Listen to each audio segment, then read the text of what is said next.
날마다 이기고 승리하는 저와 여러분들의 복된 인생 되시기를 주님의 이름으로 축원합니다. 자, 믿음의 선포하겠습니다. 나는 주 안에서 항상 행복합니다. 나는 주 안에서 반드시 승리합니다. 그렇게 될 줄로 믿습니다. 오늘 말씀의 제목은 우리가 보셨듯이 죄의식에 관하여입니다. 오늘도 말씀 주제가 죄와 관련된 것인데요.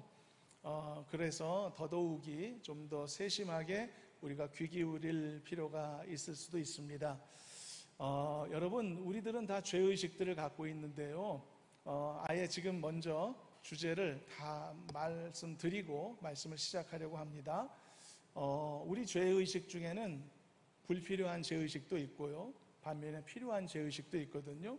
근데 불필요한 죄의식은 우리가 다 떨쳐내야 합니다. 예를 들어 예수님의 그 십자가의 은혜로 용서받은 죄는 계속 갖고 있으며 괴로워할 이유는 없겠죠. 떨쳐내야 됩니다. 그런데 필요한 죄의식이 있습니다. 어떤 경우는 그 죄의식이 있어야 그 죄로부터의 도전에서 나를 지킬 수 있게 만드는 그러한 요소들이 있기도 하거든요. 그렇게 불필요한 죄의식은 떨쳐내야 되지만 나에게 반드시 필요한 죄의식은 반드시 내 안에 유지할 수 있어야 합니다. 왜냐하면 그것이 나를 보호하기 때문이죠.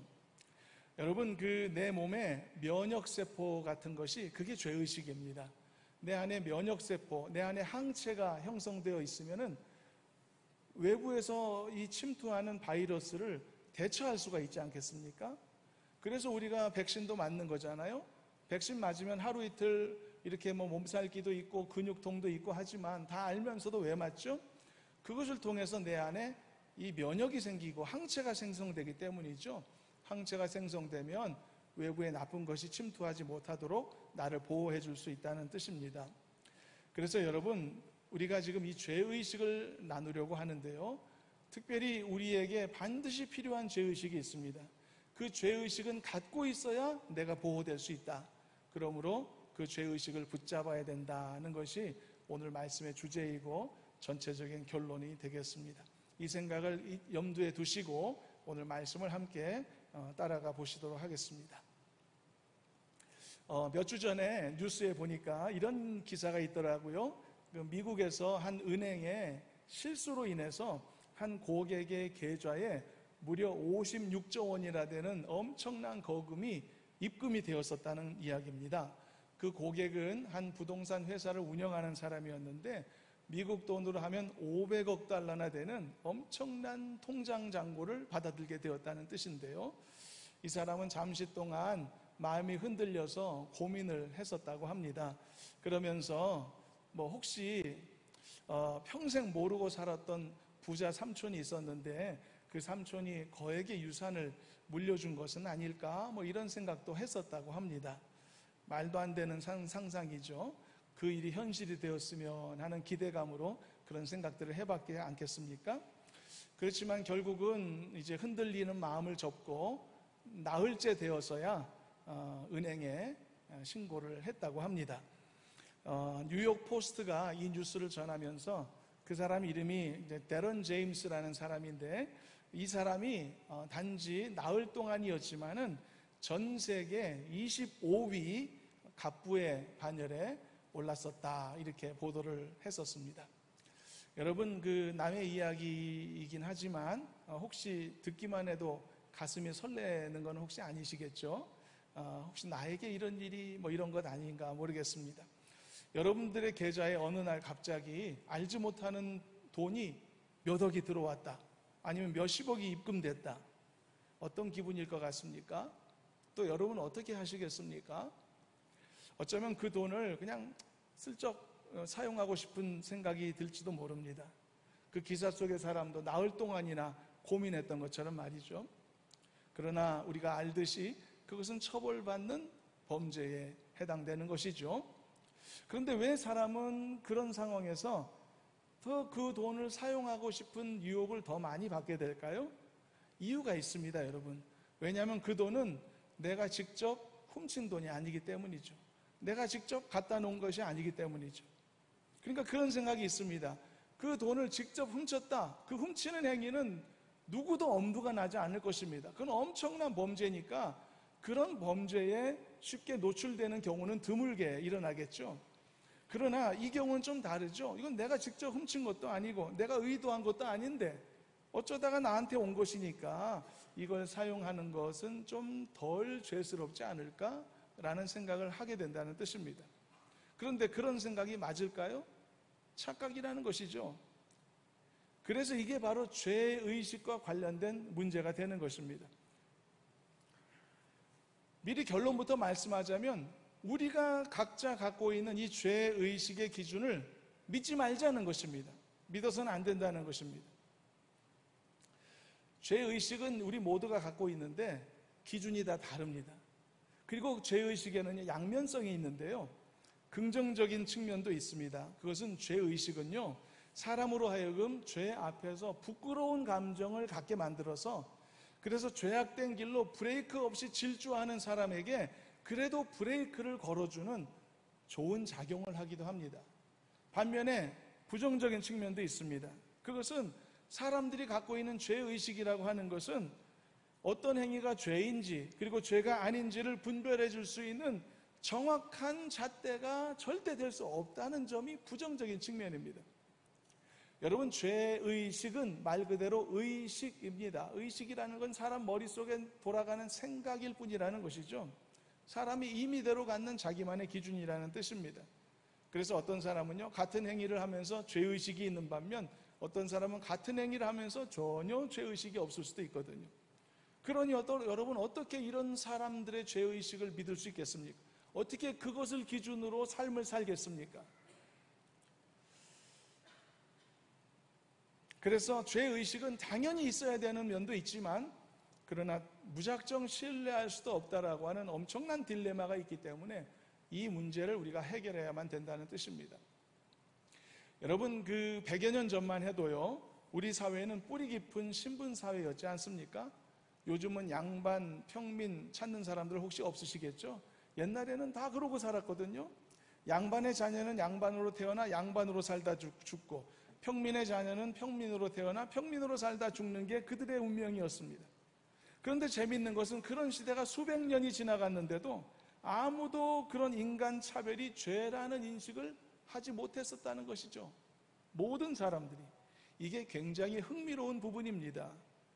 집단적인 죄의식의 부재 현상이 있었다는 뜻이겠죠. 그 당시 고결한 양반들은 돈과 지식과 배움의 기회를 다 독점을 했어요.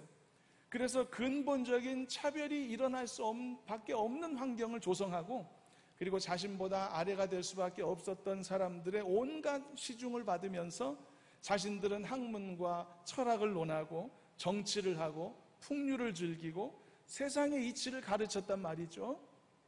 실상은 생활 속에서 그들은 인간을 하대하고 착취하면서 그 유익으로 살았으면서도 말이죠.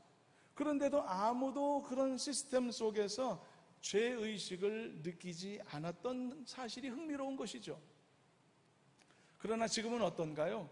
지금은 사회적 의식이 완전히 바뀌었죠. 사회적인 의식이 바뀌었다는 것은 무슨 의미냐? 죄의식도 바뀌었다는 겁니다. 죄의식의 기준이. 그래서 자신들이 다 갖고 있는 죄의식이 이런 정도 수준이라면 믿을 수가 없는 것이죠. 시대마다 달라지고 사람마다 다르게 갖고 있고 한 사람 안에서도 기분 따라 달라지는 게 죄의식이라면 어떻게 신뢰할 수 있겠습니까? 그렇다면 무엇이 나로 하여금 죄와 그렇지 않은 것을 잘 구분할 수 있겠느냐? 올바른 죄의식을 가질 수 있어야 하지 않겠습니까? 우리가 백신을 맞는데 백신 이 브랜드가 무엇인지 막 세심하게 고민하는 게 뭡니까? 조금 더 효과적인 것을 맞고자 하는 것이죠. 잘못된 전혀 그 효력도 없는 그런 백신을 맞으면 내 몸이 지켜지겠습니까? 그러므로 여러분, 내 안에 죄의식이 있어야 도전하는 죄로부터 내가 막아낼 방패를 갖게 되는데, 그런데 정확하고 올바른 죄의식을 내가 선택을 해야만 올바르게 방어할 수 있단 말이죠. 그래서 여러분, 이것은 우리에게 굉장히 중요한 문제다라는 것을 먼저 인식할 필요가 있는 것입니다. 그렇다면 각자 가지고 있는 죄의식을 못 믿겠으면, 믿을 수 없다면 어떻게 우리가 그 기준을 가져야 될까? 우리는 이미 다 알고 있죠. 여러분, 오직 하나님의 말씀만이 죄와 죄가 아닌 것을 구분할 수 있는 온전한 기준이 된다는 것을 기억하시길 바랍니다. 게다가 하나님께서는 이것을 시대에 맞게 우리들에게 제공해 오셨습니다. 즉, 인간의 의식과 인간의 인식의 성장에 맞추어서 이 기준을 제공해 오셨기 때문에 우리는 여러분, 오늘날 옳고 그름을 바르게 분별하기 위해서 반드시 하나님의 말씀에 귀를 기울여야 할 줄로 믿습니다.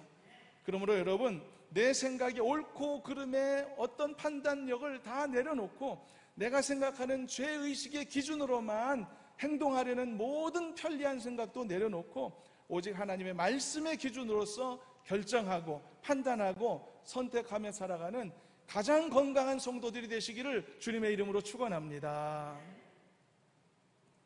이제 오늘 말씀의 내용을 보려는데요, 하나님께서 금지하신 몇 가지 것들을 발견할 수 있습니다. 이건 하면 안 돼, 하면 안 돼, 이건 죄야 라고 말씀하시는 몇 가지를 우리가 보게 되는데요, 이제 이 사례들을 하나씩 살펴보면서 동시에 인간의 그 죄의식을 혼란스럽게 만들고 그 죄의식을 약화시키는 대표적인 몇 가지 함정들을 이 사례들을 통해서 함께 나누어 보도록 하겠습니다. 첫 번째 사례입니다. 그것은 말입니다. 말하는 행위입니다. 이것이 사람의 죄의식을 흐리게 하는 첫 번째 요소입니다. 본문 1절에 보니까 하나님이 뭐라고 명령하셨습니까? 너는 거짓 풍설을 퍼뜨리지 말라라고 명령하고 계시죠.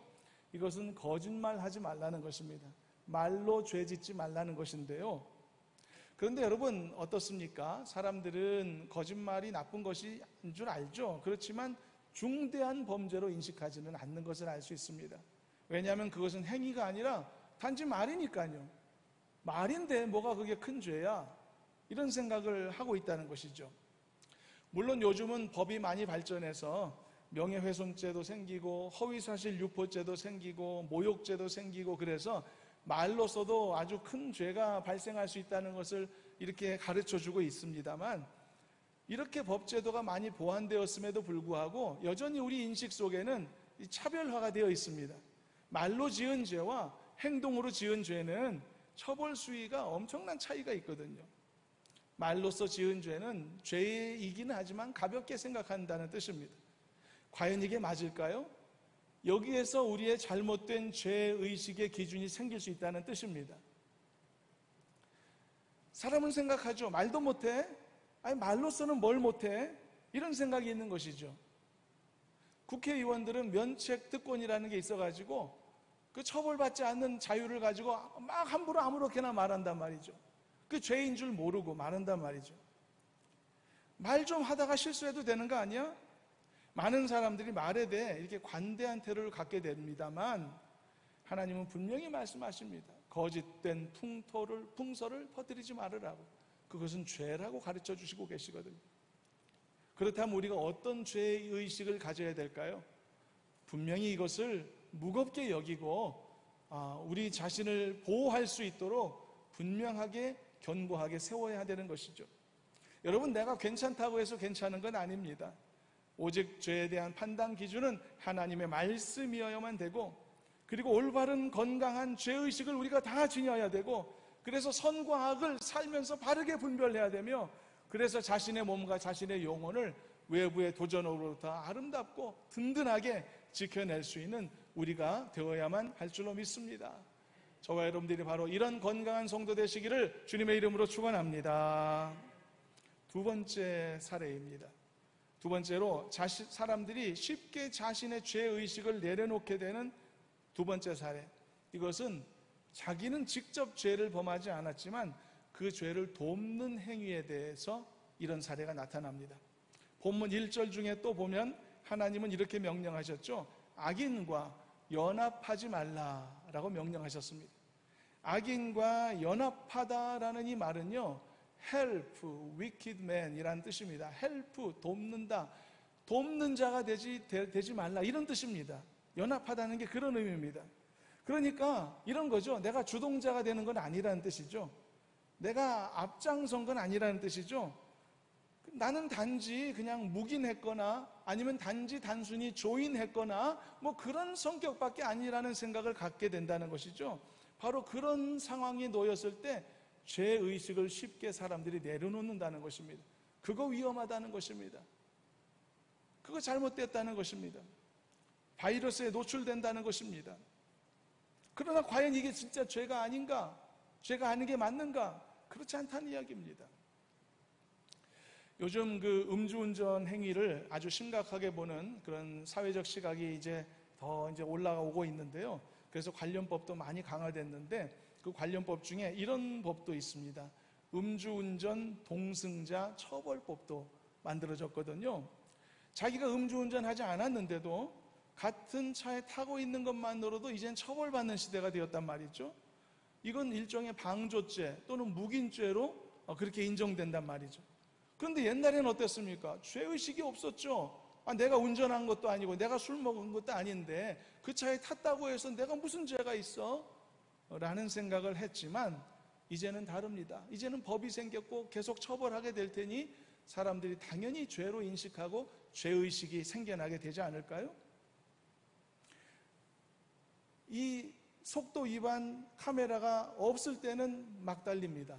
속도 위반 카메라가 있고 2번, 3번 단속해서 벌금을 아깝게 낸 다음에는 이제는 내가 인식하죠. 여기서 빨리 달리면 안 되는구나. 이거 잘못되는 거구나.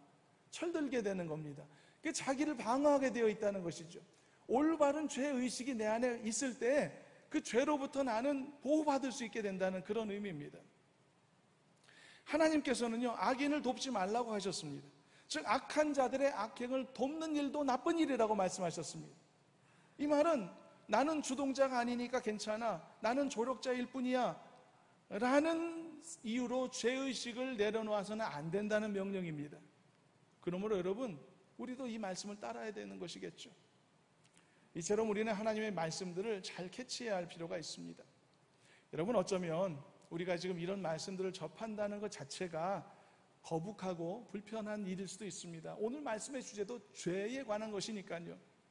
아예 몰랐으면, 아예 듣지도 않았으면 내 안에 죄의식을 더 일깨울 필요도 없었을 텐데, 그러면 훨씬 더 편하고 옛날처럼 자유롭게 행동하며 살 수 있었을 텐데, 그러나 여러분, 그건 잘못된 생각입니다.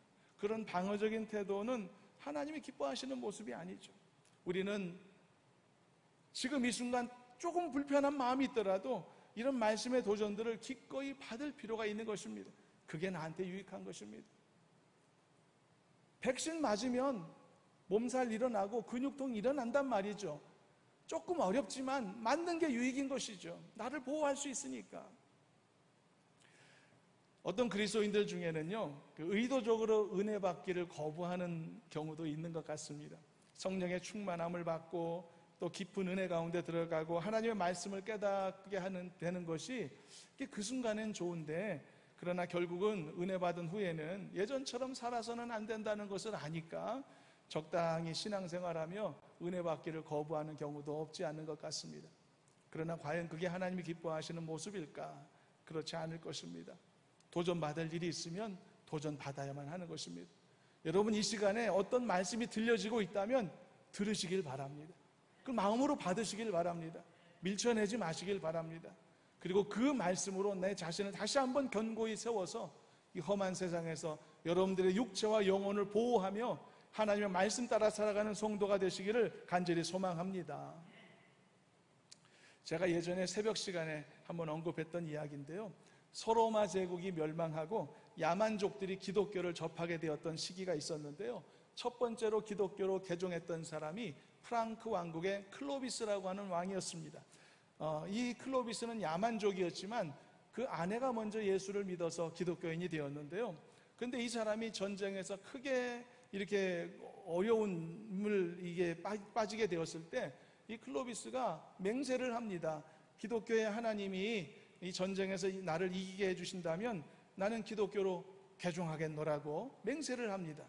결국은 전쟁에서 큰 승리를 거두어서 이 사람이 연도도 있습니다. 주후 496년 성탄절 날에 자기와 자기 부하 3,000명이 집단으로 동시에 세례를 받는 큰 일이 일어나는데요, 근데 그 세례식 때 희한한 일이 벌어지게 되었죠. 세례는 어떤 의미입니까? 옛사람이 죽고 새 사람으로 다시 태어남을 의미하는 것이죠. 그러면 이제 자기는 다시는 옛날처럼 살 수 없음을 의미하는 것이죠. 그런데 이 사람의 고민에 빠진 것입니다. 아니, 옛날처럼 못 살면 어떻게 하지? 아직도 정복해야 될 땅도 많고 이 죽여야 될 나쁜 적들도 많은데 어떻게 해야 될까? 고민을 하다가 묘안을 생각하죠. 온몸을 물에 담그는 이 침례를 행할 때 칼을 잡아야 되는 오른팔은 높이 들어서 물에 잠기지 않도록 했던 것입니다. 그리고 자기와 자기 3,000명의 부하들도 다 그렇게 명령한 것입니다. 기발한 아이디어라고 해야 될까요? 아니면 꼼수라고 해야 될까요? 과연 그 꼼수가 효력이 있었을까요? 여러분, 기독교인이 되긴 했지만 옛 습관대로 살고 싶은 욕망을 누리지 못하는 그냥 애처로운 모습에 불과하지 않을까요? 차라리 그냥 적당히 믿음 생활을 했다면 다시 내 안에 어떤 죄의식이라는 것을 일깨울 필요가 없을 텐데, 그 불편하지 않게 사는 게 더 좋을 텐데, 우리도 이 말씀들을 함께 살펴보지 않았다면 훨씬 더 마음이 편하게 살 수 있을 텐데. 그러나 여러분, 무엇이 중요할까요? 내 마음이 편한지 아는지가 중요한 게 아니라 하나님이 가르쳐 주시는 옳고 그름이 무엇인지가 나에게 10,000배는 더 중요한 것이죠. 그래야만 나는 나의 마음에 편한 대로 살아가는 어리석은 삶이 아니라 하나님이 기뻐하시는 모습대로 선택하며 순종하며 살아가는 건강한 인생이 될 수 있는 것이죠. 여러분, 어떤 인생 선택하시겠습니까? 여러분들이 이 자리에, 이 은혜의 자리에 와 계시다는 것은요, 이미 하나님이 여러분을 초청하셨다는 뜻이고 여러분들은 그 초청에 응답했다는 의미인 것이죠. 이건 무슨 의미입니까? 이것은 여러분, 하나님이 기뻐하시는 모습으로 내가 살아가겠노라고 그 인생을 선택했음을 의미하는 것입니다. 그리고 하나님이 그런 선택으로 여러분들을 이끌어 주셨다는 것을 의미하는 것이죠.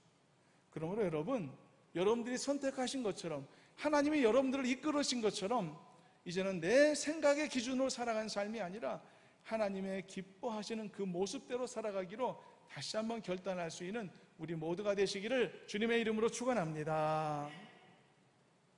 세 번째 사례입니다. 사람들이 그 속에 가져야 될 죄의식을 쉽게 내려놓게 되는 세 번째 사례는 바로 다수를 따르는 습성입니다.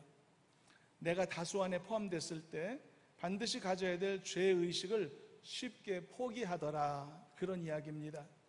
하나님께서는 본문 2절에 뭐라고 말씀하셨죠? 다수를 따라 악을 행하지 말라. 이런 말씀이 성경에 있다는 게 놀라울 따름입니다. 인간을 너무 잘 알고 계시는 하나님이시라는 것을 깨닫습니다. 인간이요, 여러분, 그나마 갖고 있는 윤리력, 윤리의식, 판단력, 또 합리적인 사고, 이런 것들이 어느 순간에 와르르 무너질 수 있는지 아십니까? 내가 한 가지 생각에 쏠려 있는 다수 안에 포함될 때 그런 현상이 나타납니다. 주변의 모든 사람들이 같은 생각을 갖고 있습니다. 주변의 모든 사람들이 한 사람을 나쁘다 계속 말합니다. 주변의 모든 사람들이 이것이 좋다 계속 말합니다. 그런데 나는 처음에는 분명히 그들과 다른 생각을 가지고 있었습니다. 그렇지만 동일한 생각과 의식을 가진 다수 안에 내가 장기간 머물게 되면 어느샌가 나도 모르게 그 다수의 생각으로 오염되더라는 것이죠. 가랑비에 옷 젖듯이 말이죠. 옳고 그름을 떠나서 이런 현상이 벌어지는 것입니다.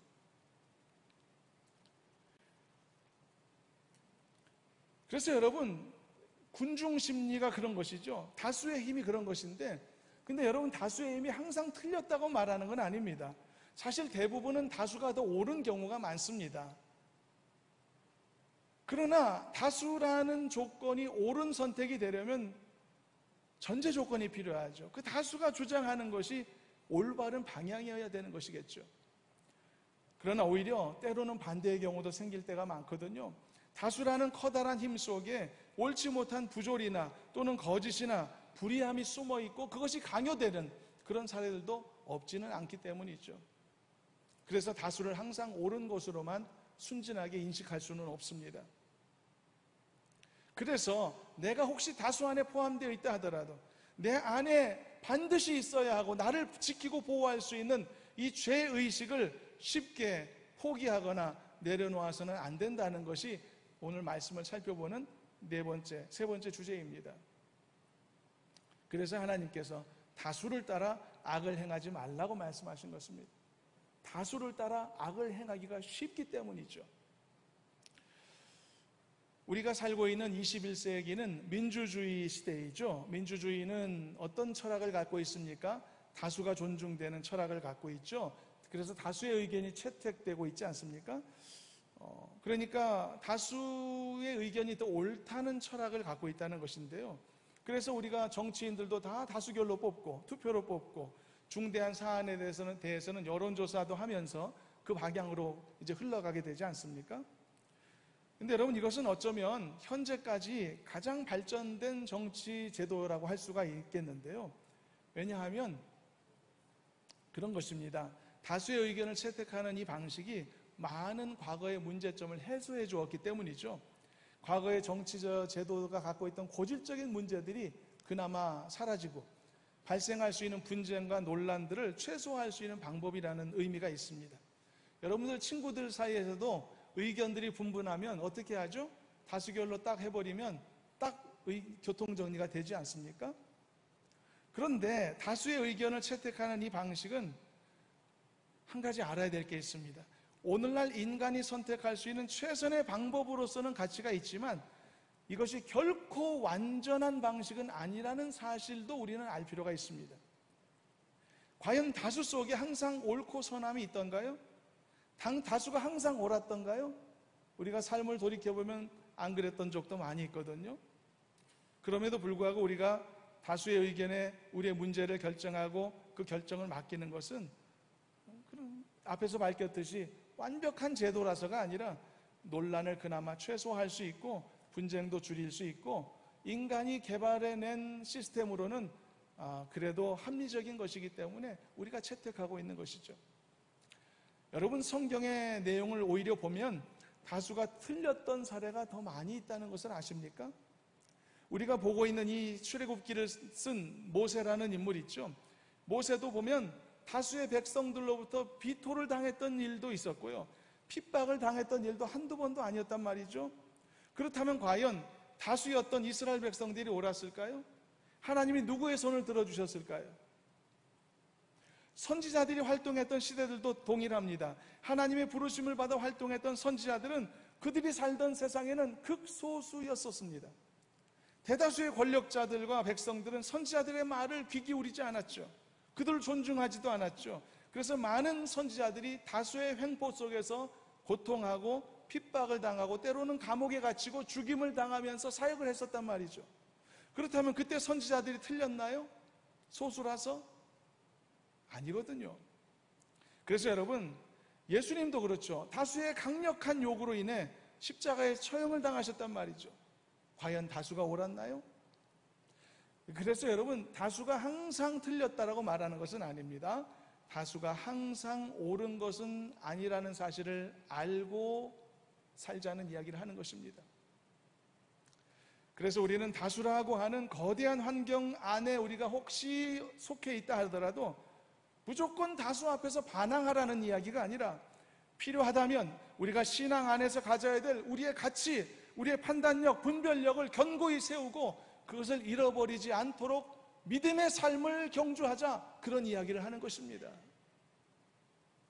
그런 점에 있어서 다수를 따라 악을 행하지 말라는 이 하나님의 말씀은 더 험악해진 이 시대를 살아가는 우리에게 정말 필요하고 유익한 도전의 말씀이라고 할 수 있습니다. 그만큼 선악을 분별해야 된다는 것이죠. 그만큼 이 세상이 험악하기 때문에 옳고 그름을 잘 판단해야 된다는 것이죠. 거대한 세상의 시류에 휩쓸리지 않도록 주의해야 된다는 것이죠. 미국의 뉴욕의 맨하탄 거리에 가면 우리가 잘 아는 푸드트럭 있지 않습니까? 그런 것으로 장사하는 분들이 꽤 많다고 하는데요. 그 중에는요, 즉석에서 대마초를 판매하는 트럭도 많이 다닌다고 합니다. 요즘 그렇다고 하더라고요. 더 이상 감추어야 할 죄가 아닌 것으로 인식이 지금 전환되고 있는 상황이란 말이죠. 길에서 샌드위치 팔듯이 대마초도 파는 시대가 되었다는 뜻입니다. 그러나 여러분, 다들 괜찮다고들 생각한다고 해서 그것이 진짜 괜찮은 것처럼 홀랑 넘어가지 말라는 이야기입니다. 넘어가지 말아야 됩니다. 요즘 우리 사회를 보면 교회와 그리스도인들이 다수가 아니라 소수라는 것을 실감하기도 하는데요. 요즘같이 코로나 사태로 인해서 정부가 교회에게 예배 중지 명령을 하고 말이죠. 지금 오늘도 서울과 수도권 모든 교회들은 다 비대면으로 예배드리고 있는 것 아십니까? 그래서 예배와 집회와 사역을 제한하는 그런 일들이 벌어지는 것을 우리가 보았는데요. 예전에는 상상도 할 수 없었던 일이었죠. 물론 여러분, 철저한 방역을 위해 이런 조치들이 불가피했다는 점을 우리 교회들이 또 충분히 다 이해했기 때문에 우리는 이런 조치들을 잘 따라왔지 않습니까? 그런데 여러분, 그것도 알아야 합니다. 이런 조치를 잘 따르면서 시행하는 정당한 종교 활동에 대해서조차도 때로는 우리 교회들이 다수의 일반 대중들의 무분별한 비난을 경험하기도 했었다는 사실, 이 부분은 좀 심각한 점이기도 합니다. 그리고 정말 심각하게 생각해야 될 부분은 이런 사회적인 시류, 흐름에 휩쓸려서 일부 기독교인들조차도 이 다수의 생각의 흐름에 영향을 받은 경우가 간혹 생기기도 했다는 점이죠. 이런 것입니다. 나도 기독교인이지만 요즘 교회들이 정말 잘못하는 것 같아 라는 비판적인 생각과 언행을 하게 된다는 이야기입니다.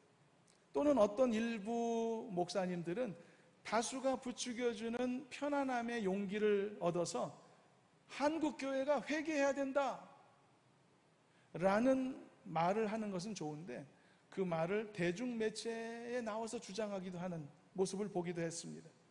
진정성에 의심이 들 만한 부분이기도 할 수 있습니다. 여러분 한번 생각해 보십시오.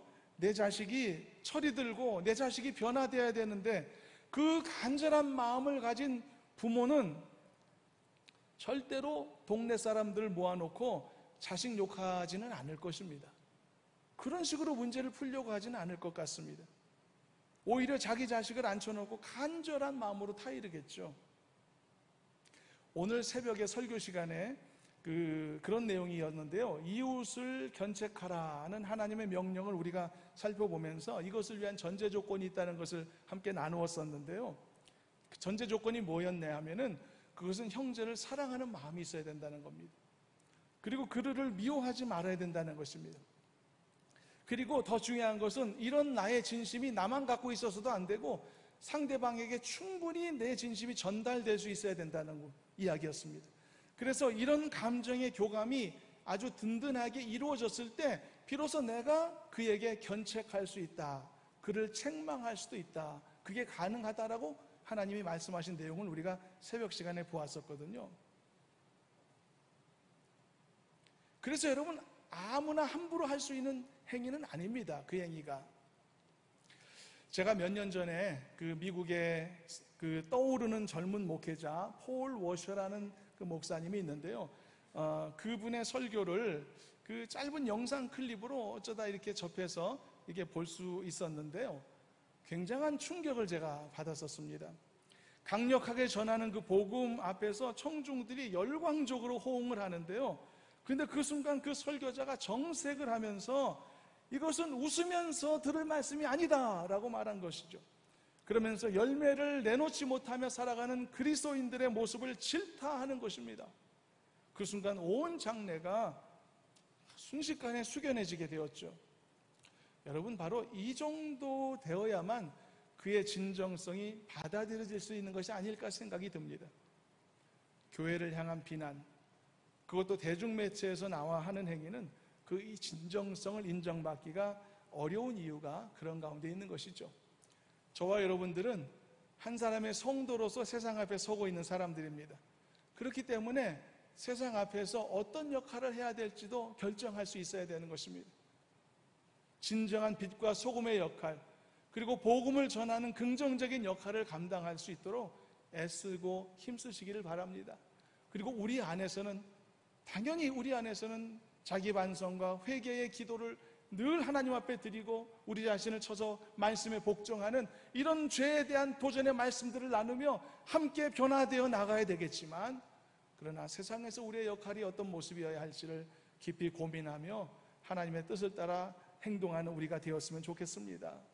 물론 여러분, 그리스도인들 중에도 그렇고 목회자들 중에서도 제대로 잘 살아야 될 사람들도 많고, 교회들 중에서도 정신 차리고 이 세상의 등불 역할을 제대로 해야 될 교회들도 분명히 있을 겁니다. 그러나 어떤 경우에는 이런 진정성으로 말하는 게 아니라 단지 다수 뒤에 숨어서 다수의 영향을 받아 이 시류의 흐름에 그냥 쉽게 용기를 얻어 너무 쉽게 타인을 비난하고 정죄하는 행위가 있을 수도 있다. 그 사실을 좀 경계하고 있는 것이죠. 그래서 여러분, 다수다라는 사실에 너무 안심하지 말길 바랍니다. 다수라는 사실에 너무 방심하지 마시기 바랍니다. 모세가 여러분 수많은 이스라엘 백성들로부터 비난과 공격을 당했을 때 그의 측근이었던 아론과 훌마저 모세를 등지고 공격했다면 어떤 일이 벌어졌을까요? 가나안으로 보낸 12명의 정탐꾼들 중에서 10명이나 되는 절대 다수의 사람들이 절망적인 말을 내뱉고 낙심하며 주저앉았을 때 여호수아와 갈렙 두 사람마저도 그 다수의 영향을 받아서 그들조차 낙심하고 포기했다면 이스라엘의 운명이 어떻게 흘러갔을까요? 예수님께서 죄인 취급을 당하시고 십자가에서 굴욕적인 사형을 당하셨을 때 그 곁에 마리아와 같이 끝까지 예수님을 지켰던 소수의 여인들조차 없었다면, 육체적으로는 다 예수님을 버리고 흩어졌지만 그나마 마음으로는 예수님을 향한 그 애틋한 감정이 살아있어서 그 예수님에 대한 그 마음을 갖고 있었던 그나마 남아있던 제자들조차 없었다면 온 인류를 향한 예수님의 구속의 역사가 어떤 방향으로 진행됐을까요? 다시 말씀하지만 다수가 항상 틀린 것은 아닙니다. 다만 다수가 항상 옳은 것은 아니다는 사실에 귀 기울여야 되겠다는 뜻입니다. 그러므로 다수라는 환경 안에 내가 너무 편안하게 생각해서 내가 가져야 될 마땅한 죄의식을 내려놓거나 다 죄를 범한다고 해서 나도 쓸려가거나 그렇게 하지 말자라는 것입니다. 오늘 본문에서 하나님이 말씀하신 것에 귀를 기울이십시오. 다수를 따라 악을 행하지 말라. 이 한마디 말씀을 지금 이렇게 함께 설명한 것입니다. 그러므로 성도 여러분, 언제나 진리를 따르고 하나님의 뜻을 따를 수 있는 가장 지혜로운 성도로 살아가시기를 주님의 이름으로 축원합니다. 사실 오늘 말씀을 함께 나누는 것이 좀 힘들 감정도 있을 수 있습니다. 얼마나 어려울지도 생각이 듭니다. 내가 이렇게 복잡하고 험한 세상에서 과연 하나님이 기뻐하시는 선택을 잘 할 수 있을까? 그러나 여러분, 나는 할 수 없지만 하나님이 도우시고 하나님이 이끌어 주신다면 얼마든지 나는 선과 악을 분별할 수 있으며 하나님이 기뻐하시는 일을 선택하는 그런 지혜로운 사람이 될 수 있는 줄로 믿습니다. 이런 믿음의 길을 걸어가는 우리가 되셔야 할 줄로 믿습니다. 마지막 네 번째 사례를 살펴봅니다.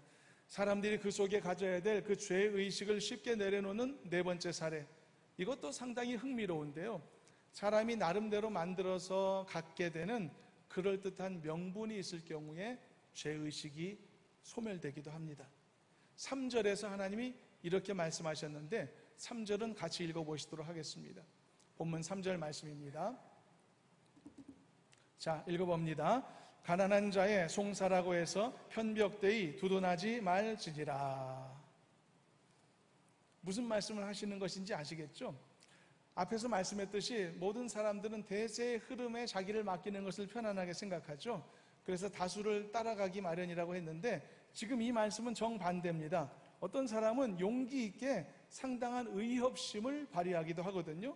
그래서 이번에는 다수를 따라가는 쉬운 선택을 거부하고 오히려 많은 사람들이 선택하지 않은 좁은 길을 소신 있게 선택하는 사람들도 있기도 합니다.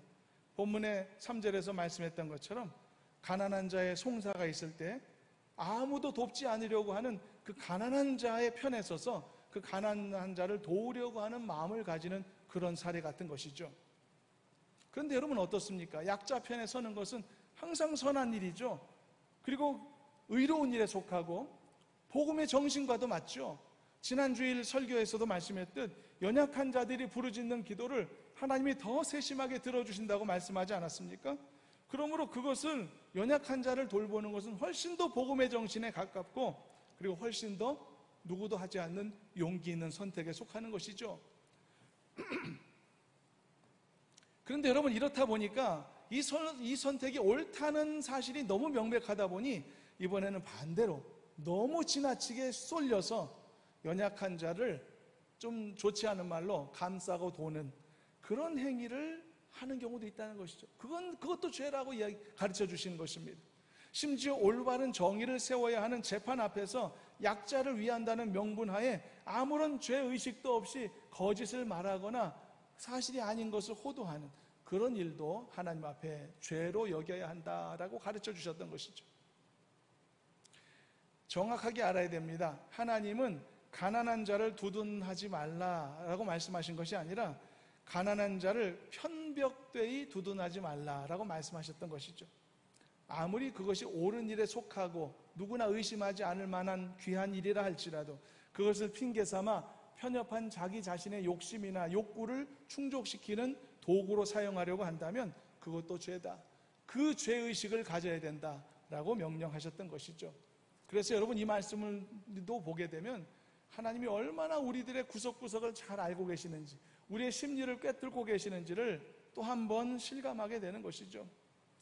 때로는 여러분 인간이 얼마나 가벼운 생각으로 얄팍한 동정심을 발휘해서 자기의 어떤 욕구를 채우려 하는지도 하나님은 알고 계시는 것입니다. 그래서 여러분 우리에게도 이런 맹점이 있을 수 있다는 것을 기억할 필요가 있습니다. 예를 들어서 좀 극단적인 예를 될 수도 있지만 그냥 일단 감안하고 한번 나누어 보도록 하면요, 우리 그리스도인들에게 있어서 최고의 가치는 뭘까요? 아마 믿음일 겁니다. 신앙생활일 것입니다. 그 어떤 것도 내 예배 생활을 방해할 수 없고 그 어떤 것도 내가 하나님 앞에 나아가는 이 나의 발걸음을 이렇게 방해할 수 없을 거다. 어떤 이런 소신들을 믿음의 사람들은 갖고 계실 텐데요. 물론 하나님이 이것을 기뻐하시는 게 맞습니다만 때로는 이것이 나의 어떤 이 개인적인 고집에 이용되는 경우가 있을 수도 있다는 것도 기억할 필요가 있습니다. 늘 하나님 앞에 나와 예배드리고 성전에 나와서 늘 기도하는 삶은 하나님이 기뻐하시는 모습이지만 이건 하나님이 기뻐하시는 일이야 라는 명분에 너무 쏠리다 보니 이것 때문에 만일의 사례지만 다른 일을 아무것도 안 하려고 한다면, 집안일도 안 하려고 하고 가족들도 돌보지 않으려고 하고 뭐 직장도 나가려고 하지 않냐고 이런 일로만 쏠려가려고 한다면 그것은 어쩌면 스스로 만들어낸 이게 좋은 일이야, 이건 하나님이 기뻐하시는 일이야, 스스로의 어떤 의로움의 명분을 쌓아놓고 고집스럽게 내가 하고 싶은 것만 하는 그런 결과가 될 수도 있다, 그런 말씀을 하는 것입니다. 그러므로 여러분 이런 부분에 대해서조차도 자신의 죄의식을 분명하게 세워야만 하는 것입니다. 그러니까 내가 갖고 있는 죄의식을 모든 면에서 의심해 보자는 것입니다. 모든 면에서 점검해 보자는 것입니다. 내가 가진 인식이 올바르고 아무 문제 없다는 생각을 좀 벗어내자는 것입니다. 내가 가진 죄에 대한 인식이 틀릴 수도 있구나 라는 사실을 생각해 보자는 것입니다. 그래야만 필요한 죄의식을 떨쳐내지 않을 수 있고 필요 없는 것들은 내보낼 수 있기 때문이죠. 사랑하는 여러분, 자신의 고집이나 명분을 세우기 위해 하나님의 말씀을 이용하는 행위나 그런 잘못이 범해지지 않도록 주의하실 수 있기를 바랍니다. 그럴 때 우리는 훨씬 더 건강하고 온전한 모습으로 하나님의 말씀에 부합하는 은혜로운 성도로 살아가게 될 줄로 믿습니다. 자, 여기까지가 말씀의 내용이었습니다. 인간의 죄의식을 후퇴시키고 때로는 무너뜨렸던 몇 가지 요인, 간단히 요약하고 정리합니다. 첫째, 단지 말뿐이다 라고 하는 생각은 죄의식을 잘못 내려놓는 요인이 될 수 있다고 했고요. 둘째, 직접 악을 행하지 않고 그냥 나는 돕는 자였을 뿐이다 라는 것도 죄의식을 내려놓는 이유로서 합당치 않다고 했고요. 셋째, 다수를 따르고 그 다수에 머물러 있다고 해서 쉽게 죄의식을 내려놓는 잘못을 범할 수 있다고 했고요. 마지막 넷째, 그것이 옳은 일이라는 명백한 사실로 인해 명분 삼아 함부로 불의를 행할 수도 있다, 내 욕심을 찾을 수도 있다, 그것도 죄다라고 하는 사실을 우리는 살펴보았습니다. 결론입니다. 사랑하는 여러분, 죄인지 죄가 아닌지는 내 판단이 결정하는 게 아님을 기억하시고 오직 하나님의 말씀의 기준으로만 견고히 서셔서 선과 악을 정확히 분별해내고 죄와 그렇지 않은 것을 잘 구별해내어서 지혜롭게 선택하며 살아가는 성도가 되시기를 바랍니다. 그래서 그 어떤 세상의 무지한 도전 앞에서도 나의 믿음을 지켜낼 수 있고 나의 생각을 건강하게 세워낼 수 있는 보다 더 성장하는 그리스도인으로 살아가시기를 주님의 이름으로 축원합니다. 기도하겠습니다. 사랑의 하나님, 감사합니다. 주신 말씀을 기억하여 하나님의 말씀으로 기준 삼아 오직 내 생각대로 살지 않고 주님의 뜻대로 살아가고 말씀의 기준대로 살아가는 저희들 되게 하여 주시옵소서. 예수님의 이름으로 기도드리옵나이다. 아멘.